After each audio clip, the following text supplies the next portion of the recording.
All right, here we are. It's Friday, July 12th. Good afternoon, Dr. Eleanor. Nice to see you again, as always. We always start these with what's new and what's going on. Do you want to update on where you are this week? Well, the Beyond Human Design channel book is being printed, and we're at the stage of approving the actual print version. So that I've taken pre-orders for that. I'm planning to do a launch party for that in August. Don't have a date yet, but we'll do a launch party with some giveaway books for attendees. And I have pretty much settled on July 22nd for the release of the Step Over the Threshold to a New Way of Being in 5 days, which will be a taste of the four worlds and the integrated world, each day a different world, with a exercise and a suggestion for how to align in that world. And it will not be a commitment of more than about a half an hour a day. So, And how long will the daily sessions be? Like, is it a half-day thing, 2 hours? no, it's all online.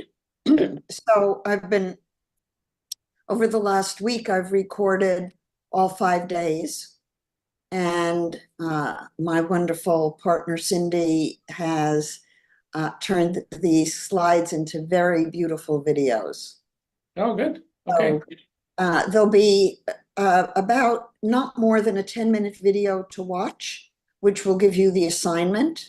And then you go off and spend about 15-20 minutes doing the assignment, which will be basically a self-reflection and an inner understanding of each world. And then that's for 5 days. And at the beginning of August, I plan to start teaching. And my classes will be a human design educated person who wants to also learn the four worlds and how to do readings, and people who are interested in the four worlds. And I will use the body maps as a way to show them how the integration of the worlds operates. Mm-hmm. So, and I'm limiting each class to 10 to 12 people. Perfect. So I am taking signups, and they could fill up. Excellent. So we talked a little bit before we got started here, and I just wanted to start today. Like we spend a lot of time talking about human design. We spend a lot of time talking about life and energetics. And I thought it would be neat to just start with, could you provide a few, say 5 tips for living a longer and happier life? Mm-hmm. And my curiosity is around what 5 things those might be, whether design falls into that or it's simpler than that. What would you say to someone if they ask that question? Well, 5 things is easy because it's the 5 worlds, the four worlds and the integrated. And so I start, and in the 5-day experience, I'm going to start with the spiritual, because in my view, the spiritual world is the unifying integrated field of consciousness. It's where, when we are in alignment with that and with the values of that, we feel joyful, we feel whole, we feel fulfilled. And when that's in misalignment, whether it's in misalignment with what we're doing in the mental world, our work, whether it's in misalignment in our physical world where our health suffers, or in relationships, it's very critical to be in touch with that part of ourselves. So the probably the most important thing is to meditate daily. And I've been a transcendental meditator since January of 1974. And I meditate every day. So I wouldn't be without meditation. I start my day with meditation. And so I would say in the spiritual realm, meditation is a key. There are a lot of other things I could list, but let's leave it at one in each world. In the physical world, it's self-care, it's self-discipline. And I think that self-care begins with a routine, habits that are become part of your existence so that your body is integrated into your day and it's nurtured whenever it needs nurturing. And we get to the emotional world, and there I would say emotional reactivity has no place in surviving for more than momentary, fleeting seconds in awareness. And the emotional world and emotional reactivity always needs to be transformed into something more akin to love and compassion. Mm-hmm. And so having that attitude is very important. The mental world, do what you love and love what you do. Do not work at a job you don't like, and don't give yourself ever over to your work at the expense of spirit and health. Without spiritual alignment and our health, we don't function well in the emotional world or the mental world. Mm-hmm.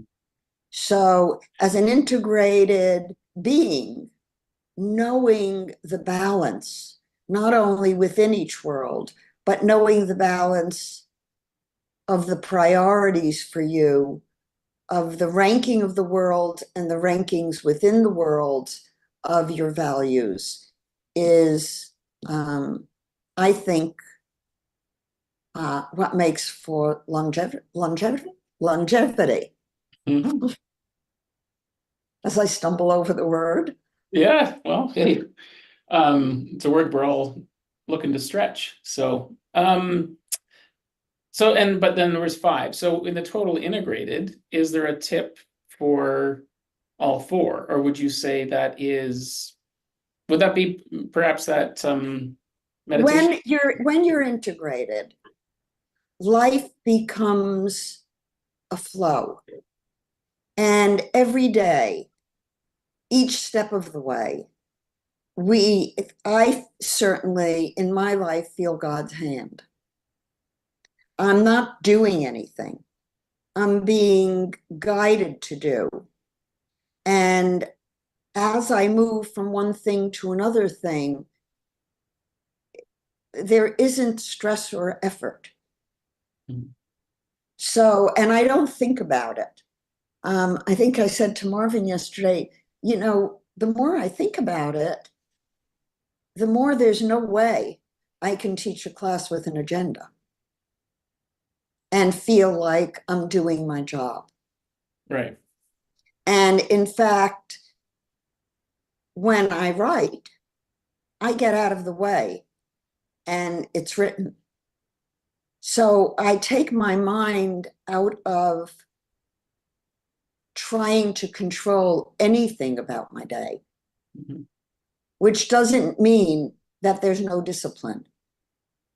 So the nuances of the psyche and of our human organism is so beautifully subtle and intricate that each one of us has to find our own unique way of being. Mhm. And the more we are in touch with the depth of each of the worlds and the fact that they're different, the more we have the bins to sort it out in, Mhm. instead of it all being mashed together and then it's just confusion. Hmm. Interesting. So spiritual, your tip would be meditation, which totally get that. Would you say 1974 or Yes, 77? Yeah, so 74. I started meditating maybe 3 years ago, and but it's probably in the last year where I don't miss it every day. I wouldn't say I'm always have this the same time. It's more like, oh, here comes that rainy day feeling again. It's time to go and take a time out. Um, It would be a gift to your spiritual self if you carved out a time mhm, with some regularity, and that was its time. mhm. Um, and it makes it more sacred. Yeah, I think I heard or read somewhere too that the best time to meditate is 4 a.m. There's something about that time of day and being most receptive to channeling our spirit. Has that been your experience at all, or Well, if I ever wake up at 4 in the morning, you'll let me um, know? but I am not a morning person. Yeah. So I usually get up around 7. Hmm. Um, but I wouldn't be surprised. I mean, I get up, take the dogs out, put my coffee up, and then Marvin and I both sit on our bed and meditate. Hmm. And we meditate probably, I'm in meditation at least a half hour. Hmm. What, and can I ask, I mean, unless it's private, like what's your process for meditating? Do you do a series of things to get to that place? Is it just so you've well practiced and you just can find that place? Like it No, took me. I do TM, transcendental meditation. I have a mantra I've been using for 50 years, and I have added things to it. I generally say a prayer, and then I do mala beads, Hmm. and then I read a passage from the Bible, and then I close my eyes and I do TM. Hmm. So I don't think I know a lot about transcendental meditation, but it's humming or No, it's no? it's a mantra. It's a sound that Okay. you're given when you're initiated. And as with Reiki, oh, I'm going to teach a Reiki class, I think, the week of the July 29th. Yeah. Good. Um, I did a Reiki attunement on somebody yesterday at a distance, and boy, was that ever powerful. Yeah. It's really nice. So um, Maharishi Mahesh Yogi brought transcendental meditation to the West in 1963 with the Beatles. And I discovered it. There was an ad in the newspaper, free lecture. And at the time I took transcendental meditation, it cost me $75. And I figured, for $75, what do I have to lose? Mhm. And the way Maharishi explained it is that we live in a waking world, and imagine waves in the ocean and the surface of the ocean, with just the peaks of the waves above the ocean.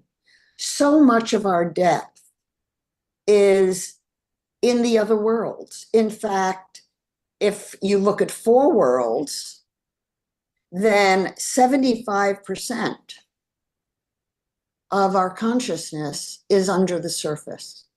Mm-hmm. And it's probably more like 90% or 95%. So that made a lot of sense to me. And what Maharishi explained is that when we meditate using a mantra that is chosen in certain ways specifically for you, and you every time your mind wanders, you bring it back to that sound. It's a mantra has no associations for you. It's a sound, it's not a word. Mm-hmm. So every time you come back to that sound, you go deeper. And eventually your boundaries disappear. Your mind disappears. And you're in the cosmic soup of consciousness. Unbounded, transcending, and very blissful. You're gone, basically. When I started transcendental meditation, I had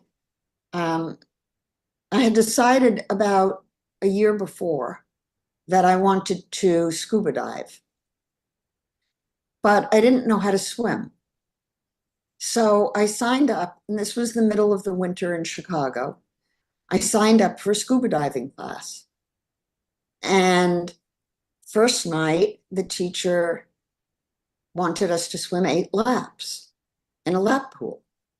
And I could do maybe 2. And I said, but I really want to get certified. So he said to me, well, if by the end of the 8 weeks you can swim 8 laps, I'll certify you.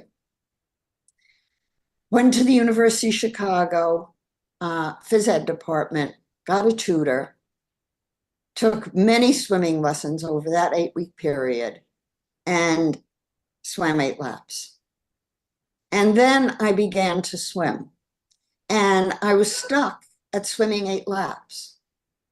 The week after I started transcendental meditation, I swam 13 laps. And I went, okay, I hear you, God. This is real. I had my confirmation that something unconscious and energetic was blocking me that my meditating had unblocked. Like a limiting belief about swimming, I suppose, in that. I have no idea. It could have been that it was being orchestrated, that this voice told me to dive. I really, never thought about it. Mm-hmm. And then suddenly I'm compelled to go take a scuba lesson and get certified. And I did get certified in Lake Racine, Wisconsin, in 40-degree water. Murky as all hell. But when that level of knowing speaks to you, that's what you follow. Mm-hmm. That's what I call when you know what you know because you know it, and nobody can tell you you don't know it, stand up for it. And that's spirit.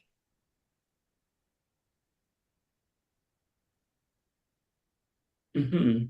And that's why I recommend meditating. And interestingly enough, I was already in private practice as a psychologist. So once I was meditating and found great benefits, I told all of my clients to become meditators. And so everyone in my practice at that point had TM because I recommended it and they all went and did it. And they all continued doing it. And then after a while, I started thinking, well, maybe I'm being too rigid. Let me just tell people to make sure they do some kind of meditation. And I switched to saying that to them. The ones who did TM continued. The ones who did other meditations did not continue. Well, And to this day, one of my current clients, I've known him for about 15 years. And he started out with an alcohol problem and liked dabbling in consciousness. Very successful, nevertheless. He finally got sober, went to AA, and then began transcendental meditation. And he has not missed a day of meditation, twice a day, every day. And he swears by it. Well, I'm gonna have to try it then. I know I'm highly acoustic, and I know from other breathwork work experiences that's been interesting, but I've never tried it as a meditation. When it was first introduced to you, you found your, I forget the word you use, but your note or your sound? No, like no, no. No? Transcendental meditation is Reiki. It's by Maharishi to the teachers. The teachers are robots. They say the same thing, and it is a formulaic initiation passed from teacher to student based on certain parameters. They give you a mantra. So you bring an offering and a little bit hypnotic. When I was initiated, it was in Old Town in Chicago. And it was an old, like a brownstone, 3-story townhouse. And I went in there and checked in, and there are lots of people. And there's incense burning people down to the basement. And I'm sitting there waiting, not knowing what to expect. I was told to bring flowers and fruit. And I'm sitting there in this spooky house thinking, what are they doing to people? And then it was my turn, and I went down and I hand this guy the flowers. She's Guru, whatever his name was, and says, take a seat. And I took a seat, and close your eyes. And he started the mantra. That's it. And I was gone. It was like magic. And energy just took over. And the whole thing, you meditate for 20 minutes. So between going into meditation, coming out of meditation is about 22 minutes. And every meditation, so you go and get initiated, and then there's 4 days of telling you about creative intelligence and the way the psyche and the layers of this operate, and why meditation is so effective. And TM, of all of the meditation forms, has the most science behind it. We have tons of research. And when I lived in Hyde Park in Chicago, near the University of Chicago. They rotates, the crime goes. And he started a program in the world for that. The TM Center opened in Hyde Park in Chicago, about a block from where I was living. And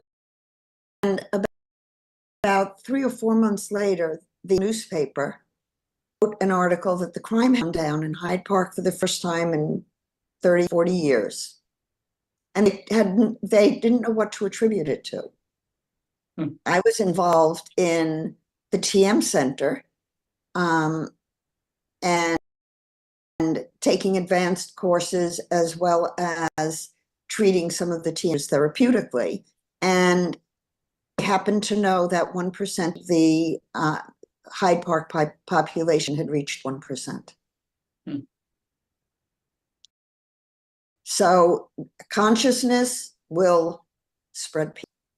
I mean, I guess that's a bit of what that FLFE is about, and there's all sorts of things where that aligns.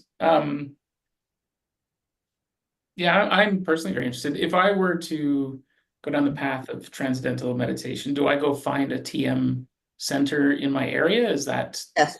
okay? You would go online and look for transcendental meditation near me, Okay. and they'll hook you up with a teacher. And it's a set price, or it's a sliding scale, and you can pick whatever. They don't go check, so do whatever your conscience tells you. And it's a great, I mean, I use my TM all the time. And I do other meditations. That's not to say I limit myself, Right. but I've never gone away from it. No, I'm gonna be adding that to my list. Bunch of places we can go here, but we've got 5 tips, and I love how you incorporated the worlds. Spiritual is meditation, physical is self-care.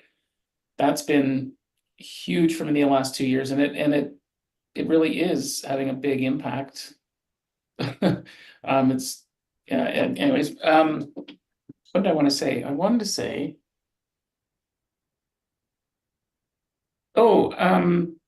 actually, coming back to meditation for a second. I think what you're saying and is meditation, everyone would benefit from meditation. If we take it back to design or someone's energy or body graph, are there those that are going to benefit from it more?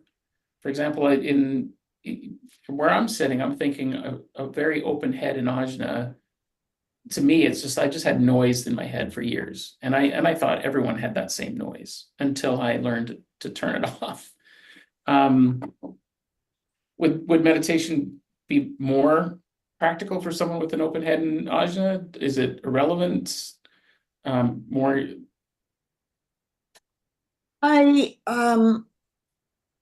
The meditation bypasses the head. Well, I guess so. It's a time out from the head. So if it's busy, that's kind of a relief. Well, if I don't really think about design like that. Okay. Because we're always in flux, and we always have choice, and we live in 2 worlds that have no ajna or crown, and we live in we live in 2 worlds that have no solar plexus, and we live in 2 worlds that have a solar plexus. So when you begin to look at, I'm navigating a cat who wants to step on my keyboard, which would not be good on a podcast. So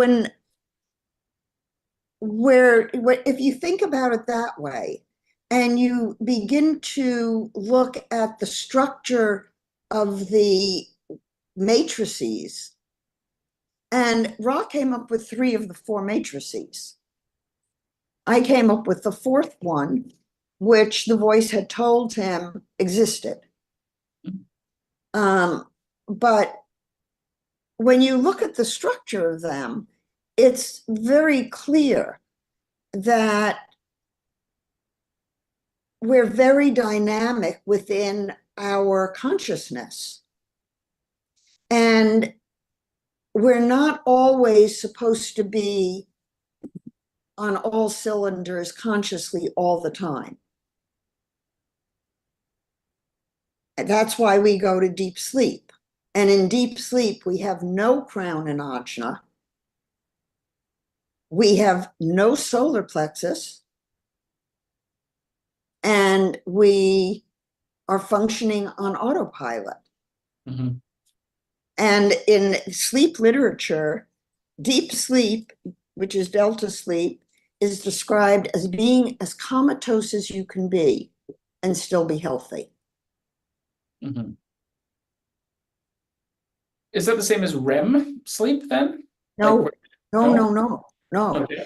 REM sleep is quite the opposite. Okay. REM sleep is rapid eye movement. It's when you're dreaming. Mm-hmm. So when you're dreaming, and it's why in the lunar sleep design, I've put it vertical for most people to see. We are sleeping horizontally, but when we dream, the crown and the ajna are transmitting neurologically to the cortex. And that's why we have remnants of dreams, but not full on memory of dreams unless we train ourselves. And it's because of the neurophysiology. And in human design, they see the dream wave as a horizontal with no crown and ajna, no solar plexus, which is perfectly accurate. And that is what happens in deep sleep. Hmm. But there's also the alpha state, which is where you go in meditation. It's a little bit different than REM. But when you're meditating, you don't lose your crown and your ajna. If you're doing a mantra, they're still operating, but they're on pause. It's almost like you've taken and you've muted everything except that one channel, that one circuit in the brain. And because the mind will wander, whenever you remember that or notice that you've wandered, you come back to that mantra. Right. So it's very interesting that the mental and the physical are related through the emotional center. And the mental world has the crown and the ajna, but the physical world does not. So it means that the physical body is functioning purely on automatic pilot, unless the mind intervenes on it and gives it some kind of message, consciously or unconsciously, that it feels compelled to follow. So you can override your physical sense of calm by having anxious thoughts, for example. Or imagine if you're doing something you don't really want to do, how your physiology is going to react. Mm-hmm. So you begin to see, as you think about that, I hope, that when you look at your own multi-layered design, where things turn on and off begin to give you clues about how to navigate within yourself. So the energy is always flowing. Mm-hmm. And the timing of it is always with the flow. And the movement is never forced. Mm-hmm. Because if you know that you're going to be a manifesting generator, most likely, if you wait 3 months, over that 3-month period, you're going to get pieces of the puzzle. Mm-hmm. And so if you begin to see your life like a jigsaw puzzle, and the whole picture is there at the end, and maybe God had a mission for you, and maybe that's the jigsaw puzzle, and you start out with no pieces, Mm-hmm. and you suddenly fill in a few, and you can only fill in a certain number each year as you go, because you have to wait until your brain is complex enough to see all of the complexities. And instead of thinking linearly, think 3-dimensionally. If there are 64 gates making 36, really 41 integrated human design channels, and you multiply that by all the worlds and the permutations and combinations, and by the planetary influences that color those. When I did the calculation as to what I would have to write to get all of the planets in all of the astrological signs, in all of the hexagrams, in all of the worlds, I came up with 25,872. Mm-hmm. So that's how many variables we're dealing with. So you take those and you multiply those by your DNA. You are unique. Mm-hmm. And nobody can tell you better than you who you are. Yeah. And it's my job right now in my work to teach people how to read who they are, so that can begin to be part of the education in parenting. Mm-hmm. And it is not human design limitation. You are this type. And no, 95% of the population are here as manifesting generators to manifest their potential. Let's give everybody the benefit of being whole, Mm-hmm. and then of learning about their wholeness. So we have a roadmap. And then each year, we probably can add the additional transits. And ultimately, we have everything we need. Mm-hmm. So all you have to do is tune into spirit and tune into self. And you know what you know because you know it. Mm-hmm.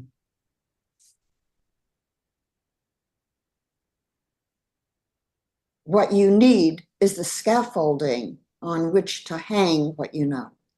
Mm-hmm. Yeah. Parts of this are definitely starting to come together. I can, I am experiencing it in life and interactions. Um, my friend Nathan and I've talked a lot about pickleball, and but I've actually noticed recently with music as well. We had a rehearsal the other day.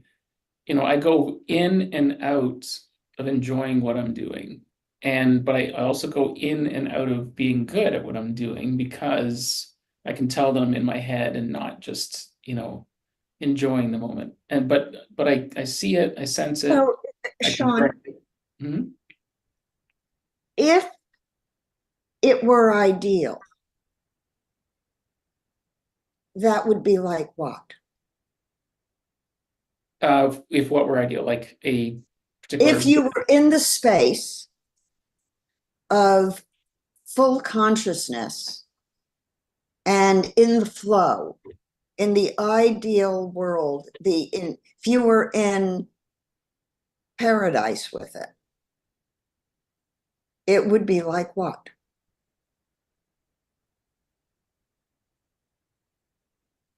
Trying to understand the question. Well, you said, if I heard you correctly, you said there are times when you're in the music Mhm, and it's like you're gone in the music and it's pure joy.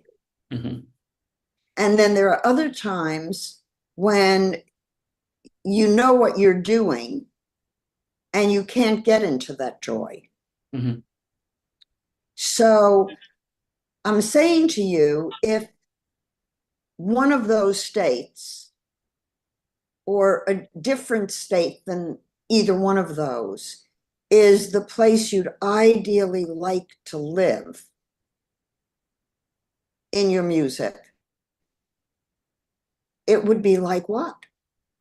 Well, it would be in that spiritual world. It would be getting lost in the music, feeling it. There are times when even drumming wise, my sticks feel different in my hands. I can feel the vibration through the wood in my hands. So it's a very different. And what do you know about that difference in your hands?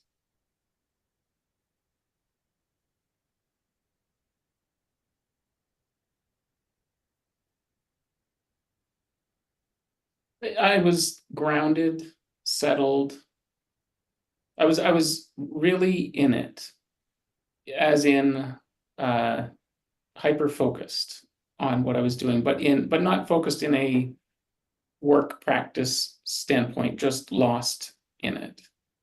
Um, and I was thinking about when it comes and goes, it's always an emotional or mental disruption. I allowed something in, didn't set my phone to do not disturb. The text flew up on the screen, my eyes spot it. It spirals So into. you got pulled out by the mental world. Mhm, for sure. And then immediately had an emotional reaction to it. That reaction was like what? Usually either anxiety or anger building up, frustration for sure, because it would be something that it's not new information generally. When I get triggered by something, it's something that's just a repeatable pattern. But So if I hear what you're saying, Sean, you're saying that the experience of being in a unbounded in music space um, ideally for you would be off the clock, it needs to be, yeah. Mhm.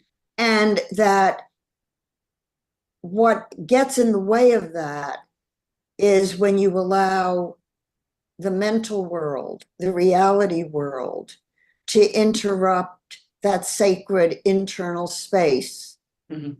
that you need more of in order for something you know not what to happen. Mhm. And to my credit, my habits around that are pretty good. I generally remember to set my phone to do not disturb. I have, like, my boundaries have gone way up. I never thought about applying it during a gig because I never imagined my eyes looking at my phone. So I just need to, like, set myself up for success, that it doesn't just fly, because I'm very aware of what goes on around me, so I don't miss a lot. And but it can be very distracting very quickly. So Well, then there one of the ways you could do self-care is to provide yourself with a space where you can be undisturbed with your music, and you give it more time than you think you want. Mm. Yeah, that's not happening right now. It's more, I have to book time in my own space, and it feels like work. But that I like that approach better. That's where I'd like to get to for sure. And what needs to happen for that to happen? Right now it's logistics and finances, but I can get creative. So yeah. And I can make some changes, sacrifices. Yeah. Yeah, it's a good reminder though. I mean, Don't think that you need to give it hours and hours and hours. mhm. Once you give it what it wants, its demands on you will be much more flexible.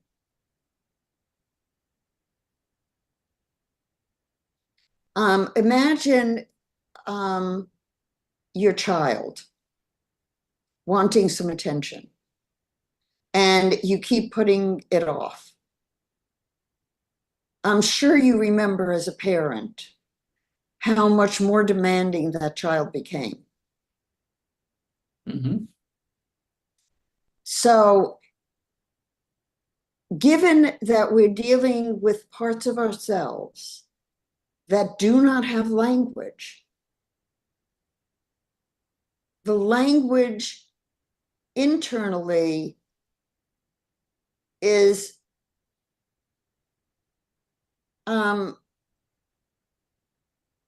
it's not words, but as I'm trying to talk about it, I realize that each world has its own frequency. So when you tune in to what you need and want, you have to really take into account the state of your body, Mhm. the state of your responsibilities, the state of your mood, and the state of what is going to be nurturing for you. Mhm. And you always want your actions to nurture you, even when they're in the more mundane world. Hmm.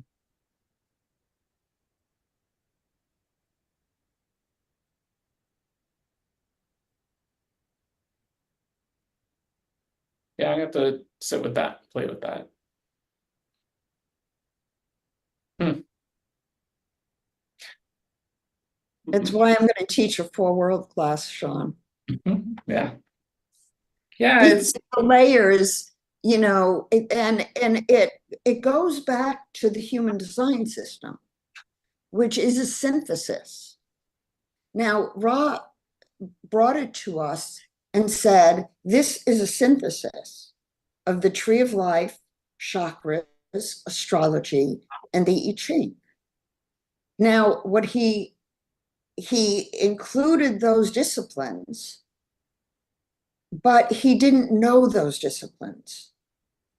So he didn't bring them into his interpretation. Basically, what the voice gave Ra was the body graph. mhm.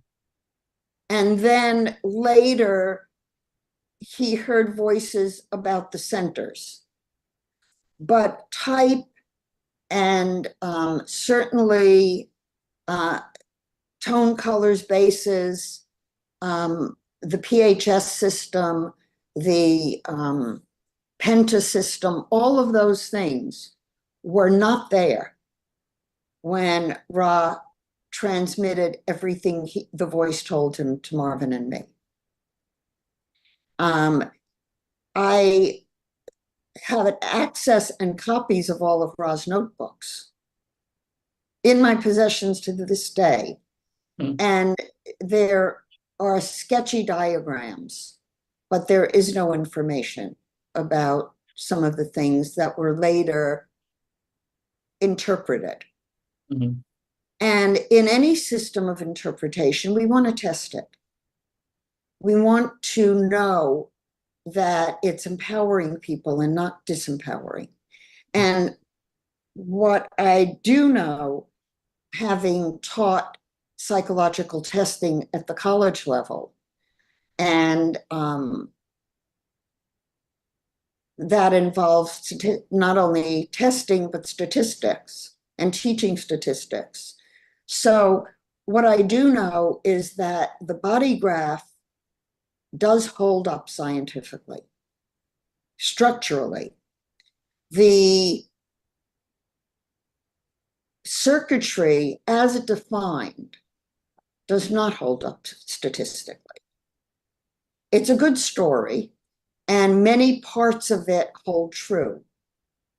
So, for example, I do know that, let's say, the 3740 is related to digestion.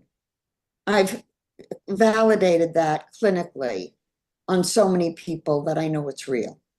Mm. But it is not, I can't validate that it's part of a tribal circuit, because the gates, the channels that Rob put together as being related did not hold up in terms of statistical factor analyses or rotational factor analyses, which means they didn't have enough in common to say that they had more in common than, let's say, the individual circuit had to it.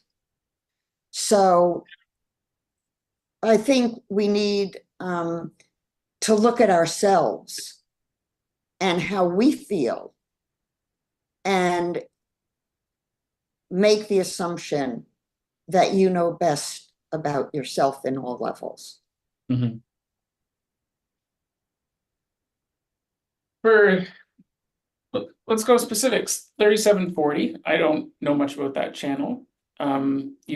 You've seen some experiences around digestion, or you've got some, you collected data and where you've seen. When I've seen people who have the 3740, I know that it goes from the heart to the solar plexus. And Ross said it had to do with digestion.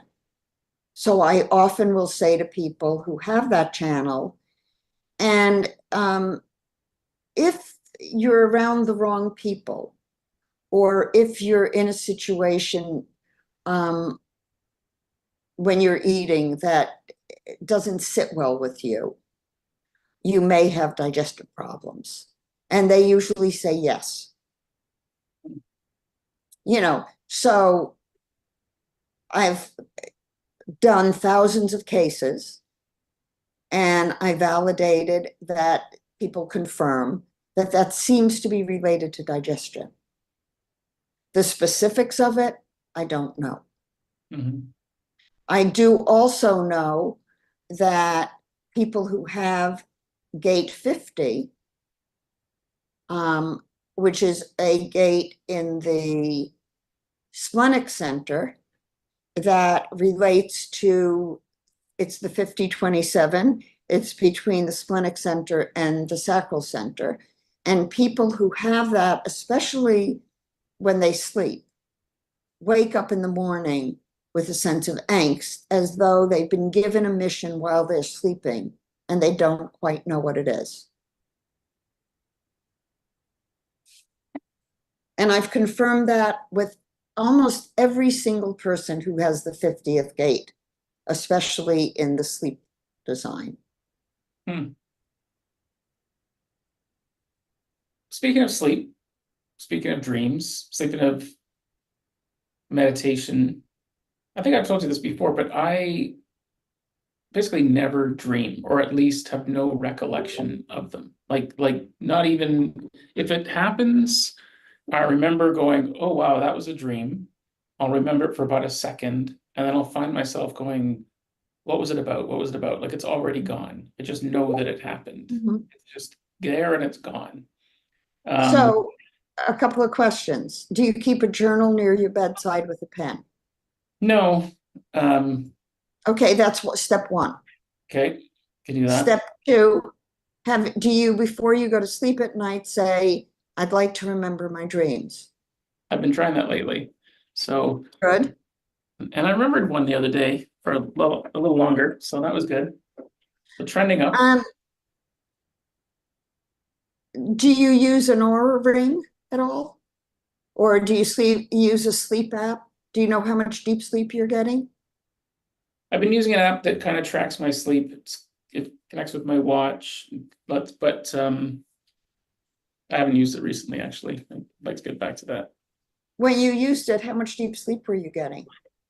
It listed as REM, which I don't think is the same thing, what you're saying. No, it's not Yeah. deep sleep. REM is not deep sleep. REM is dreaming. Yeah, I need to look, actually. It's a good question. So like the last time,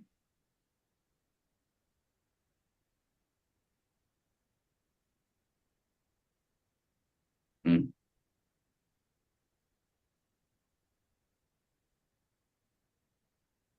time asleep, my average is 5.5 hours. Does it say deep sleep? Wake And how up? much total time in bed?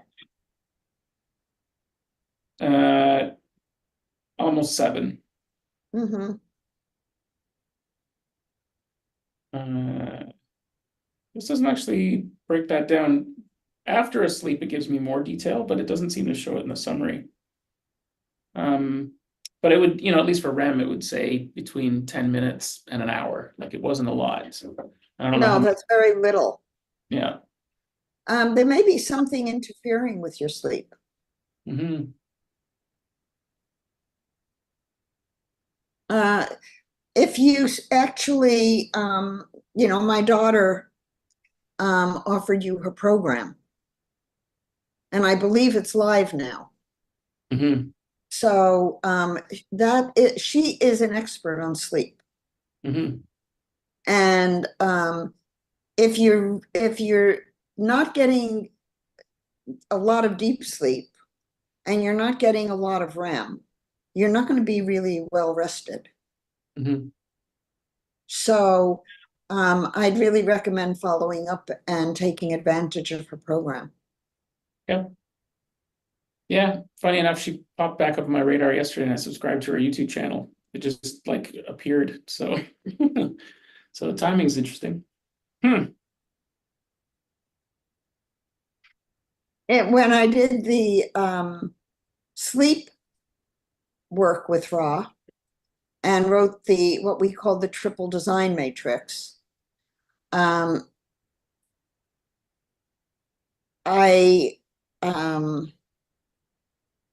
used Diane as a case example and used her design because she's an example of someone who has in her mental world, she has the 3420.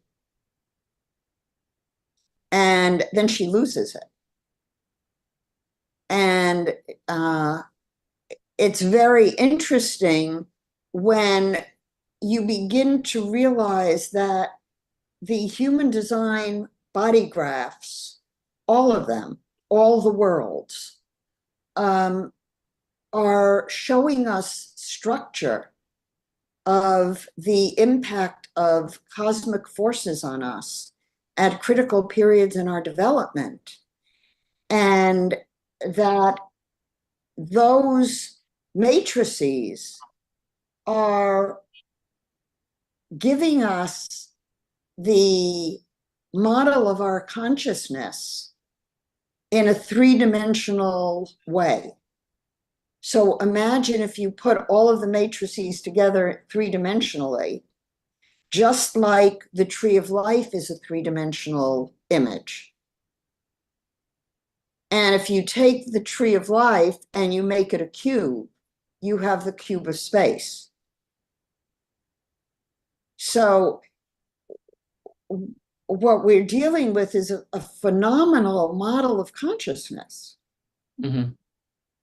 And to use it as a model of consciousness and I wouldn't call it a personality test. I'd say it's probably the most powerful psychological instrument I've ever seen and designed to actually delineate how someone functions in all the worlds in their consciousness and give them a sense for the best timing to navigate and connect the worlds. What do you mean by best timing to connect the Well, world? if a lot of people get some definition 2 days after birth, or a week after birth, or 3 months after birth, that they didn't have before. Mhm. So once, if we're, think logically, if we're saying that at the moment of birth, where the planets are at that moment imprints you, then doesn't it make sense to say that at other times that are equally important in your development, that the planets would also imprint you in a way that would have an impact? In the And same way. so my hypothesis was that since we live past, present, future, and in esoteric theory, it's as above, so below, wouldn't it make sense astrologically? In astrology, when we are looking at the timing of events in a person's life, we go ahead 3 months and we go back 3 months.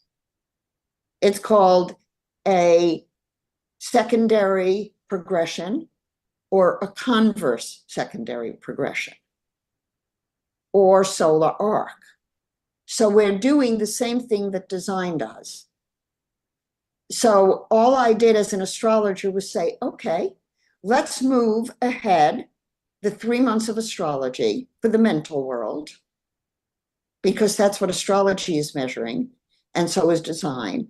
And then let's look at those same time frames for the physical body, the emotional body, and the spiritual body. Mm-hmm. And when I did that, it perfectly fit to critical times in human development that have been documented. Mm-hmm. So when we have a model that's scientifically robust to tell us that at these times in a baby's life, if we note certain influences on them, we're going to see certain personality predispositions in terms of energetic kinship to certain frequencies. It's just a predisposing familiarity with that energy. It doesn't force you to do anything. Mm-hmm. So in design, to say you're this type and you can't be any other type, that's, bullshit. Mm-hmm. Because it's not common sense. It's not common sense to think we freeze at one moment in time and forevermore that's who we are. For sure. Even transits, ultimately, like even right now, we're being painted a bit, right? Yeah. So Well, the transits right now are strong. mm-hmm. I haven't looked at them especially, but I can tell you they're strong Mm-hmm. from what's going on in people's lives. Mm-hmm. Yeah, it's heavy up there. Mm-hmm. Hmm. I do think about writing more specific transits because when I did the calendars, they were so much fun. Enjoyed that. Yeah, most days I get up and I take a look at the cosmic guidance book. That's the one with the daily, yeah. Right? Yeah. It's interesting to reflect on it in the morning and at night. I have another an app called CoStar, which is kind of an astrology based app, and it just gives me things. It just says like do this, don't do that, and that's always fun to kind of reflect on at the end of the day too. It's definitely picking up vibes that often make sense, but yeah. Hmm. Where would you like to go from here? I've Wherever got you want to go. lots of questions, but Chiron return. That's there's a window in time, as I understand it. Um, at least for me, it I interpreted it kind of like from the outside world, looking like having a midlife crisis. On the inside world, just a bunch of things that are changing and didn't feel like me initiating it. So this Chiron return. Uh, Chiron is active from the time you're born. right. And that Um, and so I do not pay that much attention to Chiron return. mm, Chiron is, when it returns, obviously it's going to be stronger. But if you're living your truth, it's been active the whole time. mm, And when I look at a person's basic designs, I always use Chiron. mm, And I looked at a chart recently, and Chiron was really interestingly in the 21st gate and the 51st gate in very significant places in the design and hooking up to the self center through the 25.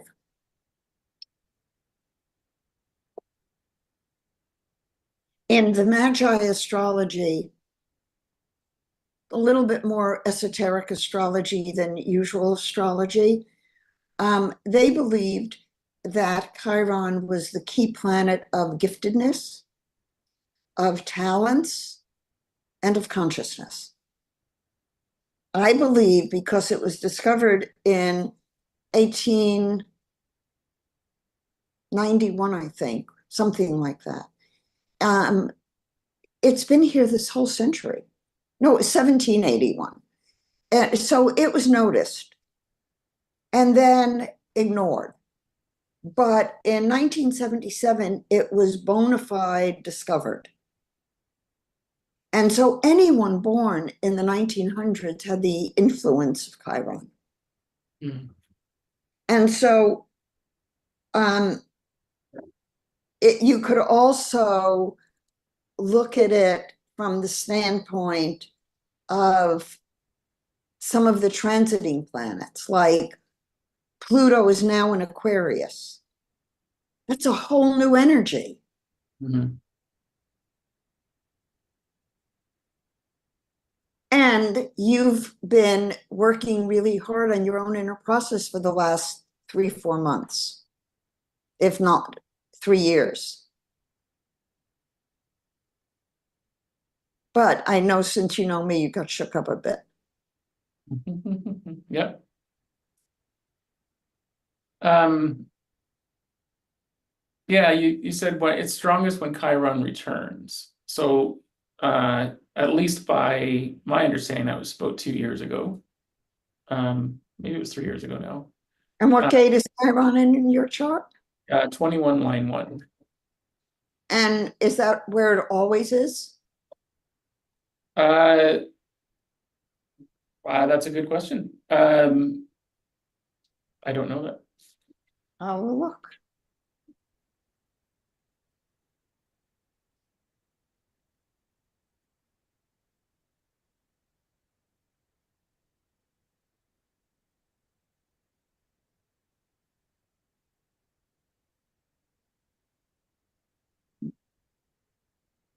You guys have to put them in alphabetical order to find you. Are you going to share your screen or? I can. Yeah, if you wouldn't mind, folks can see.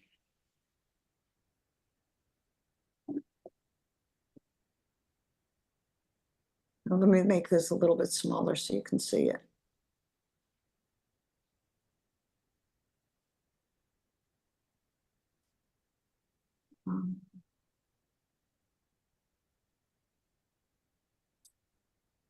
Okay, so Chiron's in the 21.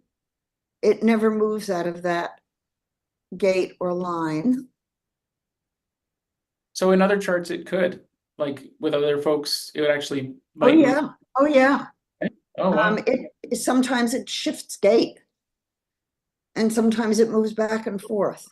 What is interesting though, Sean, you get the 51.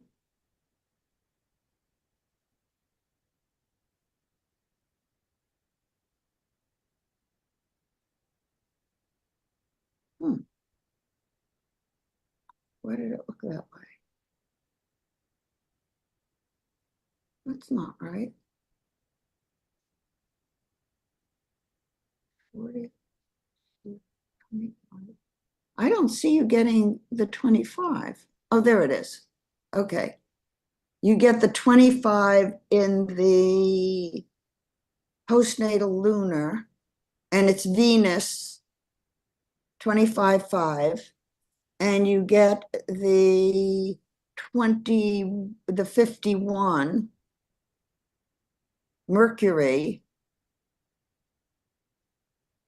Venus and Mercury, the 51.3 and the 25.5, giving you a definition between the postnatal lunar and the postnatal solar. So in your composite, Chiron hooks up to the 51.25.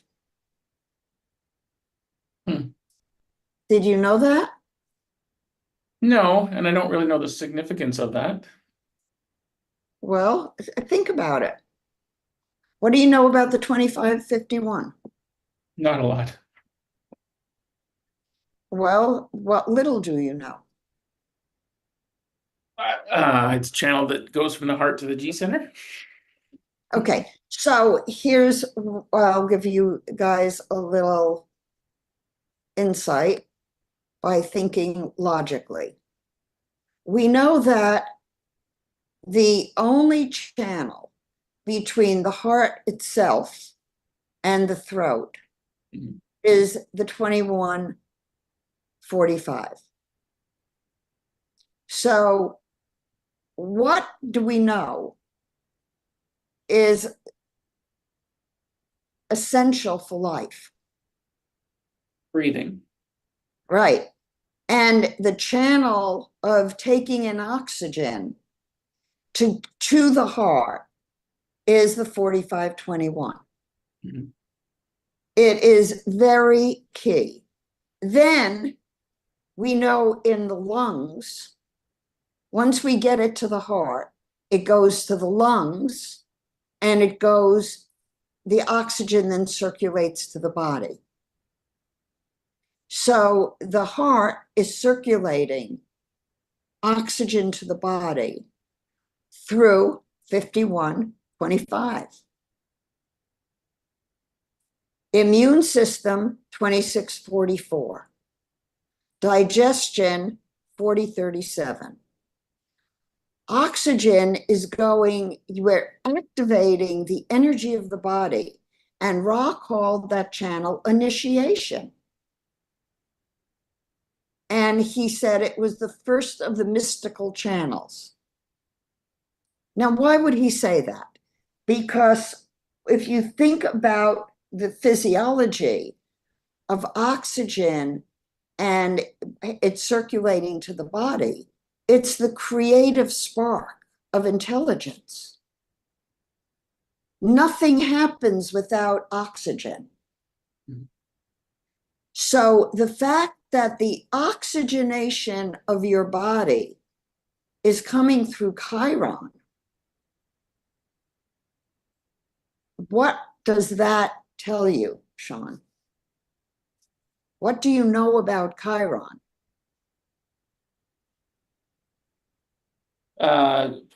From my understanding, it's kind of the great life lesson. It's what I'm here to overcome. No. No? Okay. Chiron is a healing planet. Okay. Yeah, It's I'm an looking here. asteroid. It's a healer. It isn't a challenger. It's a healer. It's your gifts. It's your brilliance. It's your spark to drum. When you take that baton and it's going from your hand with no mind and no boundary, you're in Chiron, man. Hmm.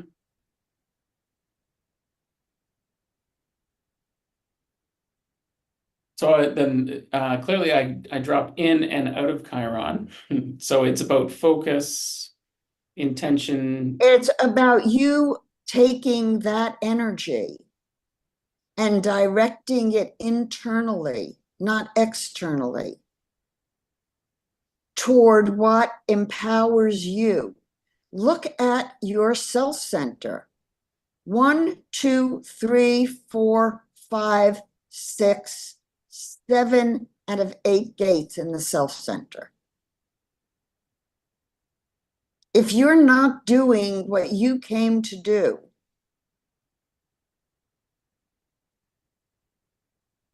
you're not happy.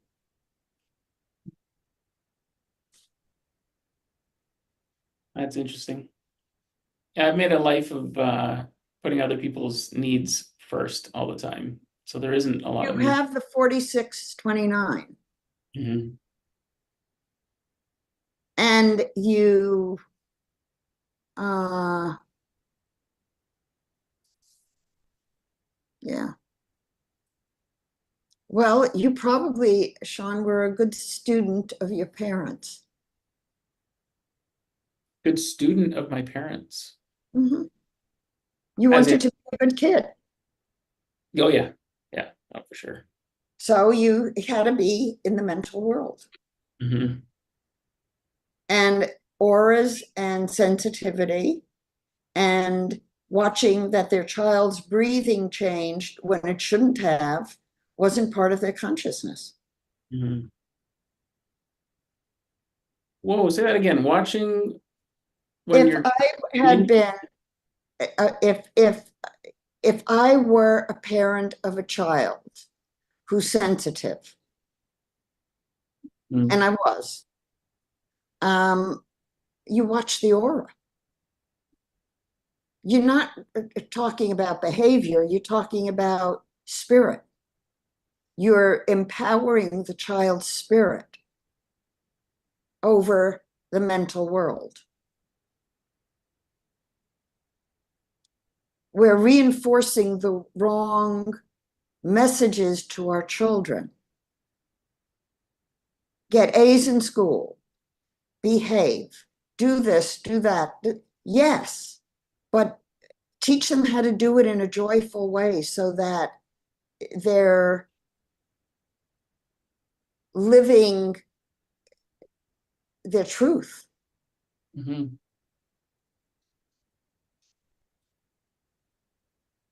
Hmm. What?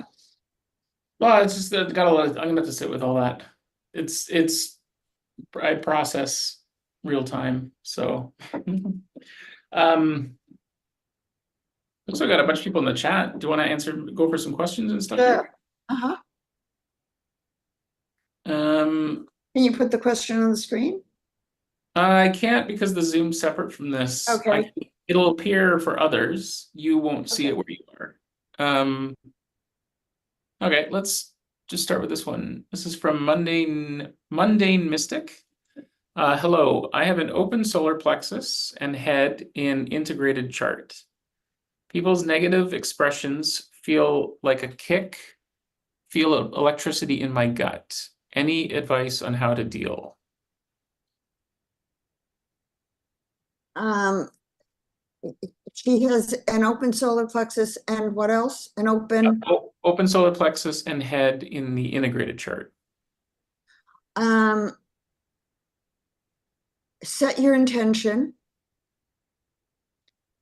When you feel the energy coming into you, send it back to its source.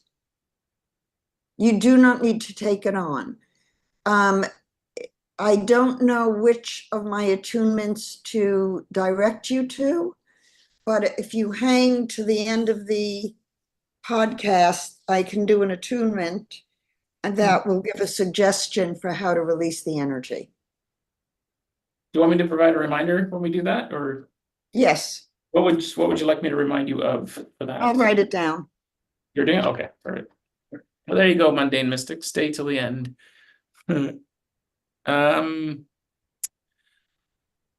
Rational healing says, well, I'll give you a second there. Okay, I got it. Actually, there's one more from Mundane Mystic, just because it's the same person here. They said, is it because of my Chiron 4521 channel that I smoke so much? I mean, there's a happy emoji, a laughing emoji there, so I don't think it's entirely, but No, the 4521 is, you can't take a channel and say you do X because of this channel and not, if it were open, you wouldn't do it. You have choice, and I'm sure there's a lot else going on in your chart that makes you want to smoke. And, the question is, what do you love about smoking? And what does it do for you?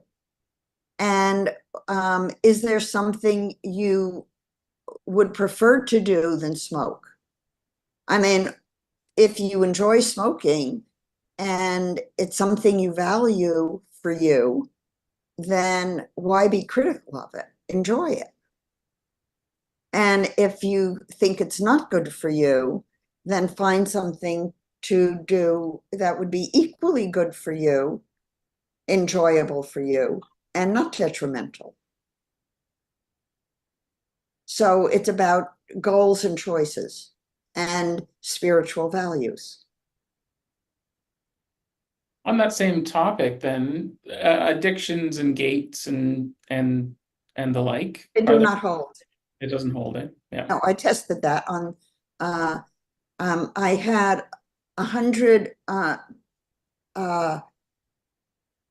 addicted people from an addiction clinic, and I matched the sample and tested addiction in every variable in the body graph, and there was no commonality, no differences I could find. I did a multivariate analysis of variance on whether or not there was any way we could find to separate the addictive from the non-addictive, and statistically you could not do it from the body graph. Yeah. No, I think that makes sense too. There's so many ways and hows to addiction and things that you might be trying to feed. It's a bit, yeah. Okay. Rational healing says, what is the archetypal significance of Chiron, and why does it imprint along with the planets and nodes? Chiron is a planetary body that functions very much like the energy of Jupiter, and it is a ninth house planet, thus related to superconsciousness, to healing, and it brings many gifts of superconsciousness. So it brought in indigo children, and its discovery began early indigo children. So what it seems to have a strong influence, and it's been disputed, is it a planet, is it an asteroid? Whatever it is notable in its influence, And in my work with it, it certainly adds a dimension to the body map, as well as the astrology chart. And my clients have all validated its usefulness. Hmm. Hmm. Functions like Sagittarius, with a little bit more of a more like an ember burning than a fiery fire. Hmm. Okay. Well, that's it for questions there. Any other questions? I mean, I always have questions. Um, someone said asked me a question this morning, and I'm not even sure what I'm going to say to this, but I want to say it, and I'd like you to hear my answer. Okay. She had said, "Does Eleanor's contribution add deeper awareness and ease to your experiment?" And I remember responding to her last night. I left a voice message response, and the answer was like, yes, very much so. Like it was like an upgrade, but there's a feeling to it as well. You know, I've been experimenting with, again, on the pickleball court, playing softball. Um, Sometimes I will just stand with my feet together and kind of move in a figure eight pattern with my feet. And I was already kind of doing that. And then yesterday, I tried that meditation that was on Spotify. And I was like, oh, I'm already doing this. Cool. And I don't understand, you know, half the time it is really, I'm just approaching it like a fifth grader. I'm just like trying it. I don't really know what I'm doing. I'm just sampling it. But there is something very calming. I can get centered really quickly by doing that.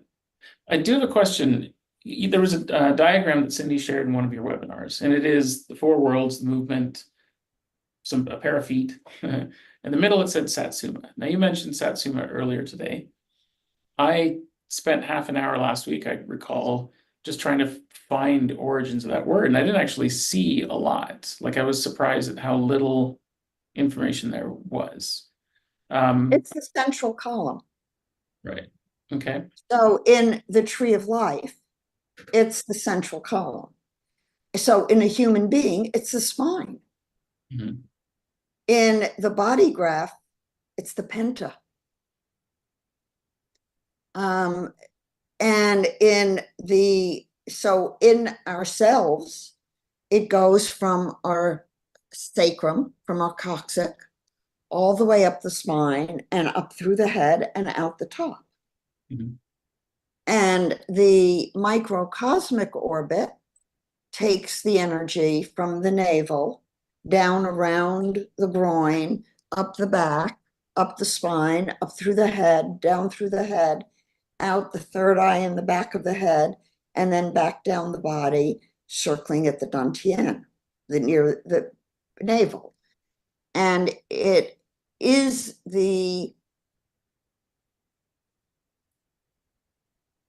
we operate in a double helix up the spine. And when the Kundalini energy arises, it arises like a serpent going up the spine. Mhm. In fact, when I had one of my Kundalini experiences, that lasted for about 8 hours, and it felt worse than childbirth labor. Yeah. And it was literally like being in labor, only it was up my spine. And it was excruciating. And the next day, you could literally see like a serpent going up my spine. Yeah. And there's still traces of it up my spine. But the figure eight is modeling that. And not only that, but it's telling us that we have four threads, just like the tree of life told us that every center in the tree of life has four worlds, and they correspond to the mental, spiritual, physical, and emotional.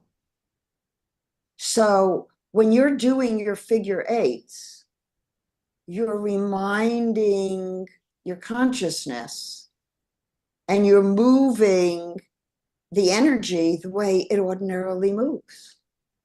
And it's going up. And you're giving it the permission to go up, and you're giving it the permission to go down. Hmm.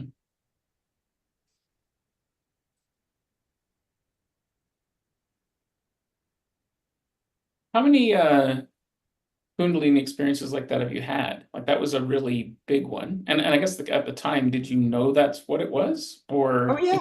Oh yeah. Oh, that one, it started around 9 at night and it went on till probably 5 or 6 in the morning. And it was excruciating. And the next day, I remember canceling my clients and resting. I mean, there was nothing else I could do. It was about a month before I went to India. I had I think my first out of body experience, I know my first out of body experience that was conscious was when I had polio when I was 7. And I think I was abducted.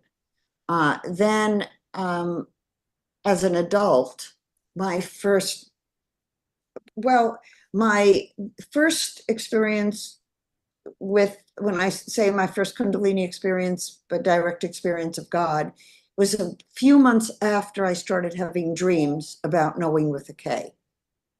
Hmm. Um, and so that one, and then the next one, and then the next one.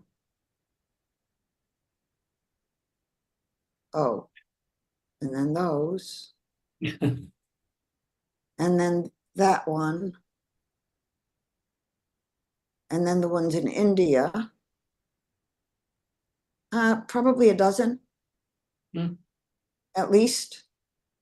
But it stopped since India? Like it, Oh yeah, I did one that I refer to in the Cosmic Guidance book, um, Synthesis and Transformation, when I broke my clavicle, and I did a standing meditation in front of the Tree of Life, and it basically came alive, and I was given a healing meditation, and my clavicle healed without surgery.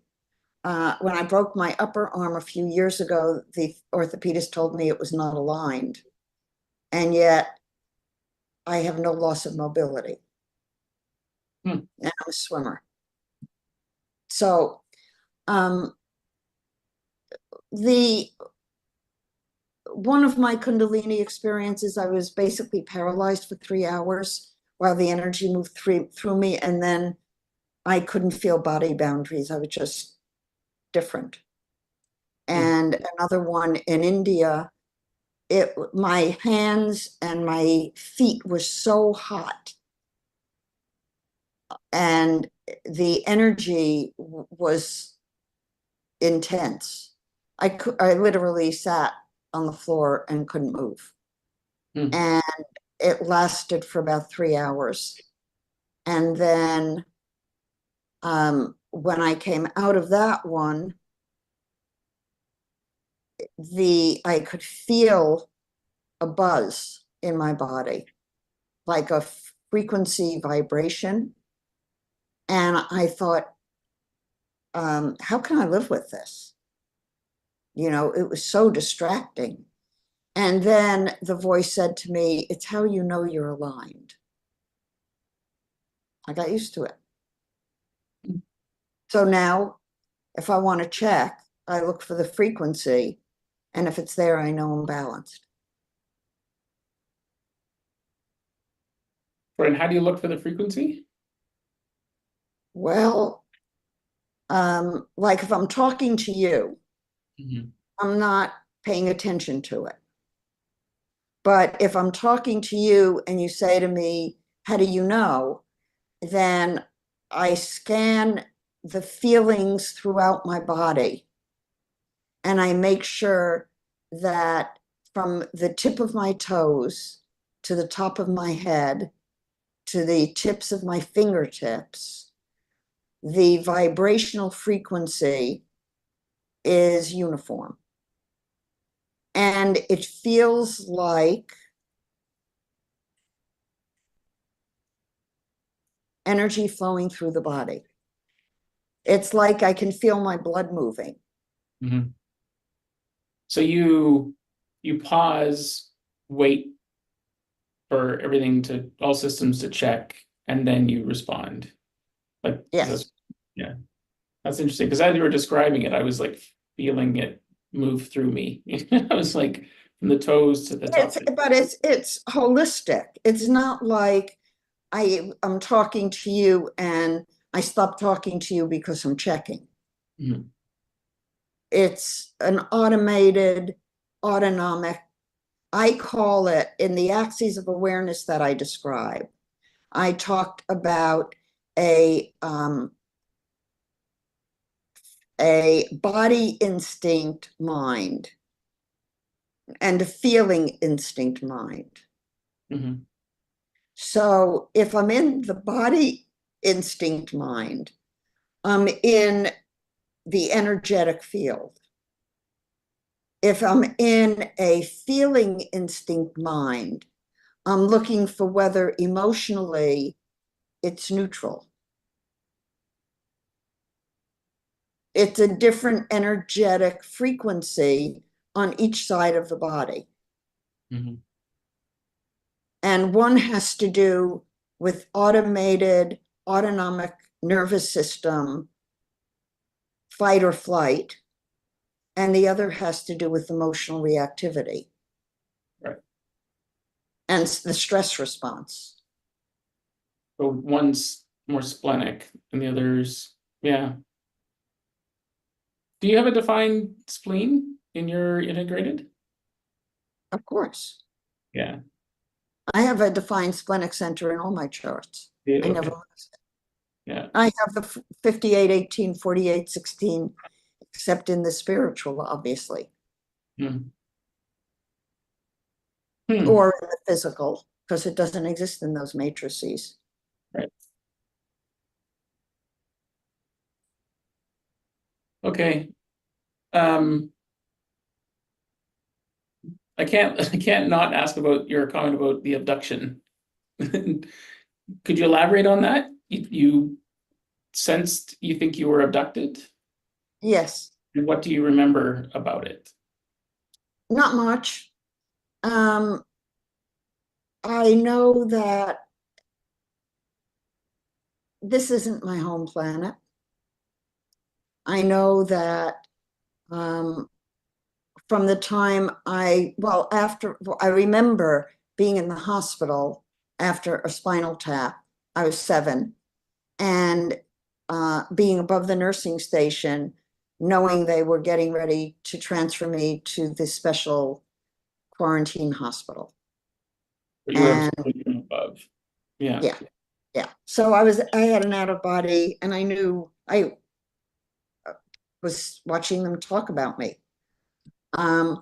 And it was a very strange situation.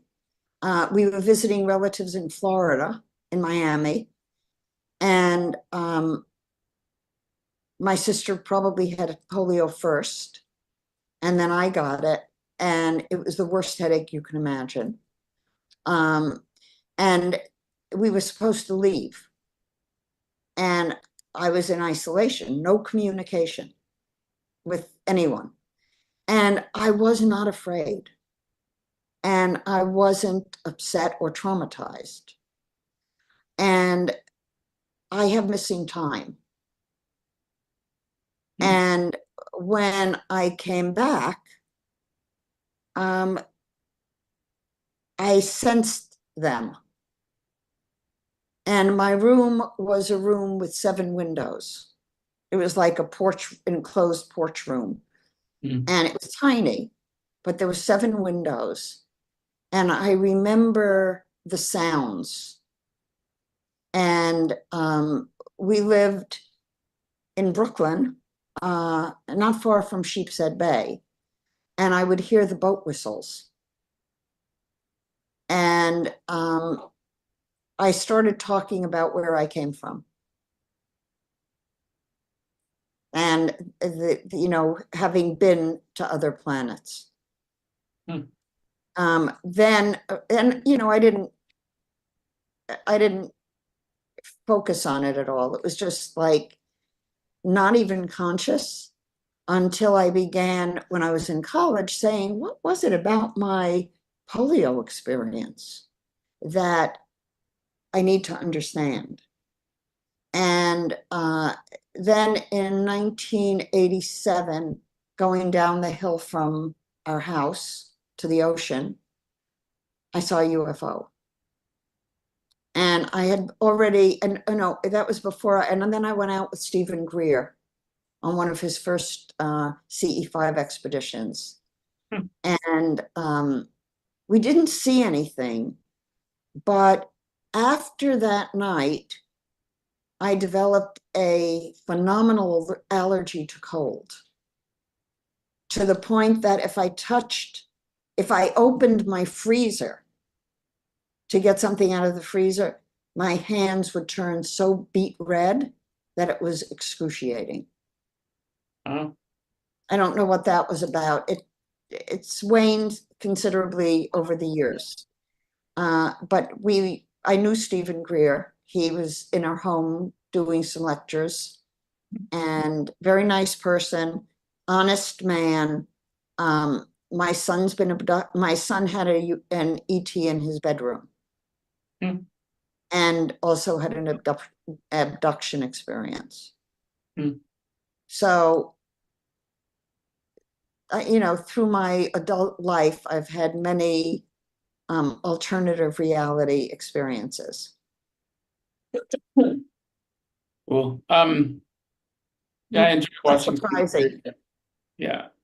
I love that he did a documentary called The Lost Century. And I thought it's fascinating. It's really a very interesting watch. It's about alien tech, but also about Tesla and energy back in the 30s and just the whole story and why we're in the state we're in today. It's definitely a very interesting watch. Okay. One of the programs that Marvin and I like, and right now we're watching Alone, but we watched the last season of Naked and Afraid XL, Mm. and thinking of using that to teach the four worlds. Oh, I haven't seen it. I don't know anything about that. Like there was a documentary. No, it's on Discovery Plus, Okay. and it's a reality TV show. And in this case, they put a number of teams, 3 people in a team, um, on different places in Colombian jungle. And the task was to go 40 miles in 40 days to extraction. And they are given an opportunity to take a couple of an item with them. So, somebody you could bring a fishing net or twine, or, sometimes people bring duct tape. But, they have to fend for themselves, and it's brutal. Hmm. And what was so interesting in this season is that they transcended to spirit in many instances. And yet you could see all four worlds going on within them. And they did have to use their spiritual will and their faith to get past some of the obstacles. And it was brutal. Hmm. It was, but the way the participants worked together And oh, what they overcame was so inspiring. What was that called again? Naked and Afraid XL. Yeah, I have to check that out. And it was the last season. Could have been 10 or 11 or the most recent season just ended. Cool. And now we're watching Alone, which is, I think it's 10 people, survivalists, placed in different places in the Arctic Circle, 125 miles into the Arctic Circle. And they're seeing who can survive naked and afraid the longest to win $500,000. And they are allowed to bring a certain number of survival items with them. They're not naked, so they do have clothes. Say, they're in the Arctic and they have to build their own shelter and get their own food. And it's pretty amazing to see what some of them are doing. It's curious they chose the word naked when they mean alone. Was that just... No, naked and afraid.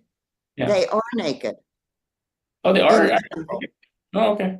Yes. Just and alone, they are not naked. Okay, makes more sense. They are well dressed. Okay. But that's part of the challenge, is that they have no protection. And the bugs, oh man, are they bad. You know, bugs, and there are snakes, and there are thorns, and you know, in some of the seasons and some of the episodes, they make shoes for themselves. So it's very interesting to see what happens to people when they're left to the bare minimum of the mental world. But it's quiet. Not so quiet. No? Always. Lions roaring. Oh, sure. Bears. I meant quiet as in things to worry about. You pretty much get back to the basics. It's pure survival. Except a lot of the people, interestingly enough, begin to really miss their family and miss their life and begin to say, this isn't worth it. That some of them, the human contact and relationship is their survival, is their anchor. And it's very interesting to see how different people handle it.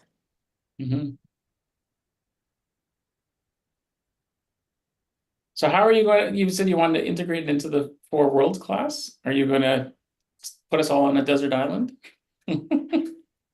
Put you on what? On a desert island or something? We have to make our own shoes? No, I would ask you to watch. And watch it. Oh, I see. Okay. Actually watch the program, and we would talk about how the world, how you observe in people whose defenses are completely absent, those dimensions of consciousness. That makes more sense. I thought you meant you were inspired by the show to try something like that. So oh no, me. That escalated. I would not ever camp out. I am a 5-star girl. Yeah, I'm a glamper myself. Cool. Well, we're closing in on 2 hours again. Time flies by. Okay, so why don't I do a quick attunement? Yep. Where I give a suggestion for transformation of emotional reactivity and picking up energy in the solar plexus. Okay. Okay, find a comfortable place where you can be internal. Taking a breath in through the nose, exhaling out through the mouth, and allowing the energy of the divine to come in through your crown. And if you want to, close your eyes. And as the breath comes through your body, release any tension, stress, anything that doesn't belong to you. If you're hearing my voice, it's likely that you're energy sensitive and that you sense either what people are thinking, what they're feeling, what they're sensing, or what the collective energy around you might be frequenting at. And it could be a cacophony of frequencies. Your job is to go inside to the core of yourself. Imagine a channel running from the top of your head right through your spine and down through your coccyx, right into the ground, through the base of your feet. And as the energy circulates from the top of your head, through your body, down through your feet, and then circling up your back to the top of your head, through your spine, and back down through your third eye, up the spine, and down the front, up the spine, and down the front. And as it circulates through the central column of your body, the spinal column through which most of the energy of movement, of intelligence, and of consciousness moves. The energy moving through the rest of your body can release anything it picked up that does not belong to you, is just returned magically to its source. As you attend to this central column, whatever does not belong to you, frequency-wise, is released from your aura effortlessly. Released gently, with love and with compassion, knowing that it's your vulnerability to sense, to take in, and to feel. And there's value to that. That informs you. But recognize that you don't ever need to hold on to it. As it comes, let it go. It comes, recognize, acknowledge, release. Breathe in, take in what you need, release what you don't need. Breathe in the oxygen, release the carbon dioxide. Breathe in what you need, breathe out what needs to be outside of you. What you need, you take. What you release, you give. And it can be taken by anyone who needs it. How generous you are.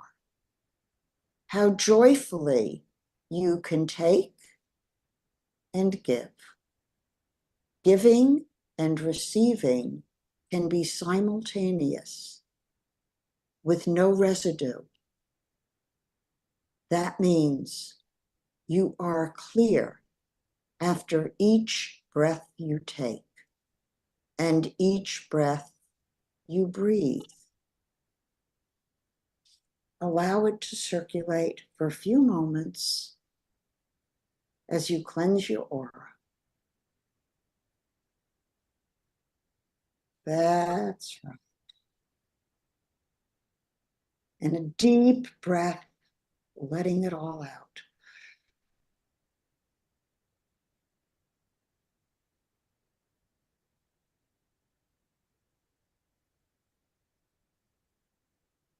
As you come back into your body, wiggle your fingers and toes, move a little bit,